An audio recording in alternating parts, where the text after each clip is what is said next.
Good evening. Welcome to another Word of Gord. Interesting how there seems to be a slight delay, but I'm recording straight from the webcam here, so perhaps I have to get used to different protocols. So, it's been a long time. Glad to be back. Summer was wonderful. We had a very nice summer here in Southern Ontario, and I spent a good part of it gardening, growing flowers and shrubs and vegetables, and eating the vegetables, as one is wont to do if they turn out all right.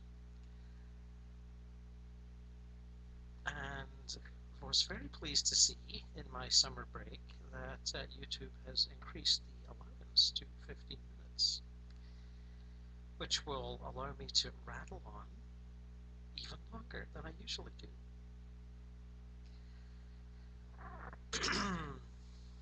So, I've just seen the new Clint Eastwood movie, Hereafter. And I am here to tell you that it is rather good.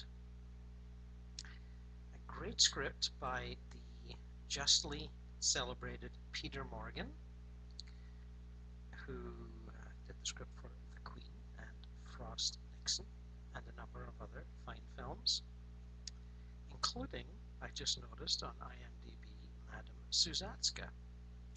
Great little Shirley MacLaine film from many, many years ago, which I really enjoyed. So, new territory for both Peter Morgan and Clint Eastwood, I would say. One would not expect Clint to be doing a film about the afterlife, nor Peter Morgan writing one. But they have, and quite a film it is too. 3 entwined storylines from different parts of the world. Matt Damon playing a psychic who has lost faith in his abilities, or who has lost faith in his ability and desire to serve humanity with his abilities.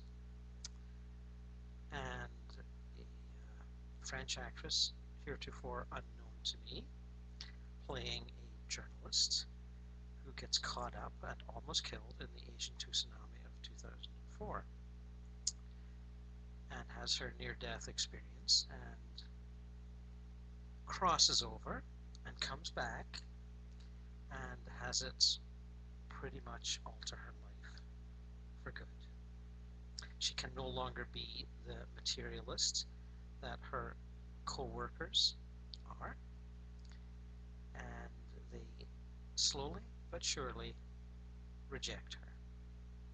And instead of writing a political book on the heritage of Francois Mitterrand, she winds up writing a book on the near-death experience and how she feels it has been suppressed by a sort of silent conspiracy.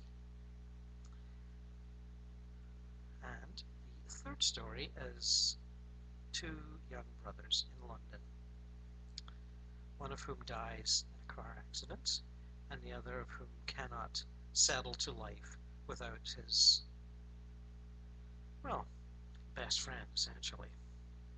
Now, I've known a lot of brothers that haven't been best friends, but these 2 were very definitely the best of friends. And the boy is haunted by his brother's passing and cannot forget him and seeks out ways to contact him, the usual psychics, and gazing into mirrors, psychomediums, etc., etc. Now, one of the boys, after his brother's death, has an interesting situation where the brother tips off his cap. As a ghost, he tips off his cap, and it falls on the ground in a crowded subway station. And he, as he crawls around trying to get it, misses the subway train. And the train goes off, and there's a bomb on it, and it explodes. And this is a reference to the London subway bombings, of course, of, I believe, 2005. So all very contemporary references, and all very real dramas, I might add. All these dramas are portrayed very convincingly and quite heart-rendingly, I thought. And the special effects for the tsunami are, as you've heard, excellent. On the big screen, it is a real slap in the face, let me tell you. Very well done, I thought. Not that I'm any expert on special effects, but I've seen a few, and these were pretty good. But it's not a special effects movie. It's a human drama with real human emotion and real human tragedy. The boy's mother, for example, is a recovering heroin addict, and the boy who remains after the death of his brother spends a year in a foster home, just as a small example. There's not much terribly glamorous about this film. Everyone suffers, although interestingly enough, Peter Morgan wraps it up with a love story with a happy ending, right at the very end.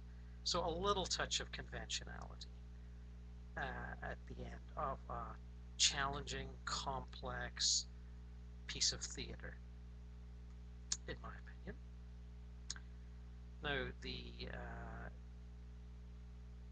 treatment of the afterlife, near-death experience, and psychic's abilities, I thought, were quite realistic, well-researched. Peter Morgan obviously did his background research on this one.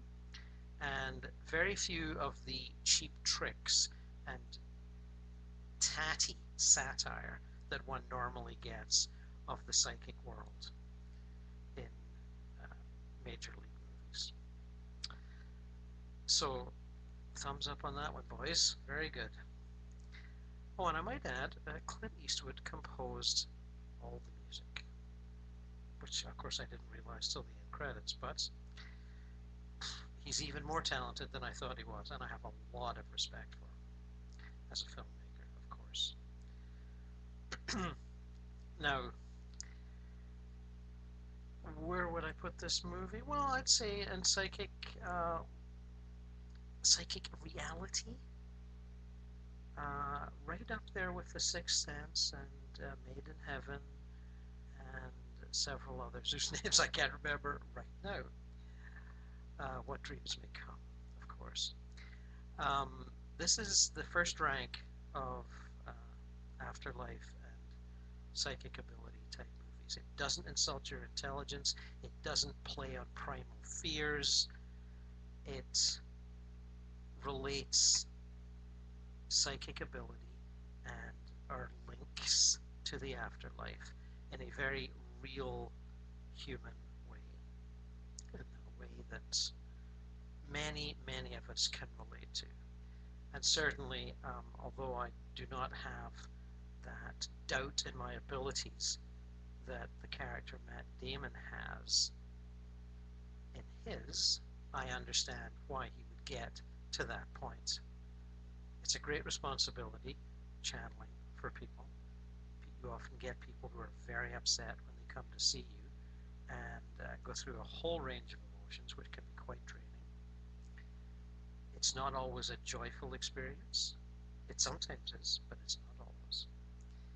And if one has any doubts in one's abilities or one's desire to have, as the Matt Damon character seems to want, a normal life, you can pretty much forget about that.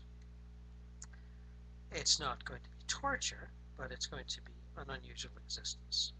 I can tell you that, as any other psychic can too. One survives this by understanding that one is serving the needs of humanity. One serves as selflessly as one's ego will allow. Let's put it that way. So yes, very realistic, very touching. Certainly all the situations that the Matt Damon character goes through, and all the characters really, are, in my experience, and I haven't experienced everything that those people have experienced, but a good deal of it. If I haven't had a near-death experience myself, I've certainly been out of body and done some rescue work with people that have had near-death or death experiences. So I know what they're like on the other side, if not quite what they're like when they get back here. Although I do have people come to see me to talk about their near-death experiences, no question. and I help them deal with that. But I would certainly like to recommend this movie to you all. It's well worth seeing. It's a positive, uplifting, educative, and quite fun experience. The all the technical details are well taken care of. The script is very good. The acting is, in my opinion, top notch all the way through. The minor characters, always a telltale factor in a big movie. Minor characters are done very well. Right down to the social workers that are only in a few scenes. So don't hesitate. I highly recommend this film. And I would just like to remind you of the Asian Tsunami book that I spoke of in my last video. Surfing into Paradise by Sigrid Christie. Now, I've just checked the net, and this book is just even more difficult to get than I thought it was. But it can be tracked down most easily through amazon.co.uk. You can get it for a reasonable price there. But it is the account of how the mass retrievals were handled in the Asian tsunami. What it's like to have several hundred people in spirit who know of the tsunami ahead of time and are trained to be rescuers, retrievers on the other side when hundreds, if not thousands of people are dying per minute, or transiting, shall we say. Now, I'm so unused to having 15 minutes, I don't think I could even fill it. So, blessings to you all. Great to be back. I hope you enjoyed this one, and I'm certainly ready to do more. So, from the Word of Gord,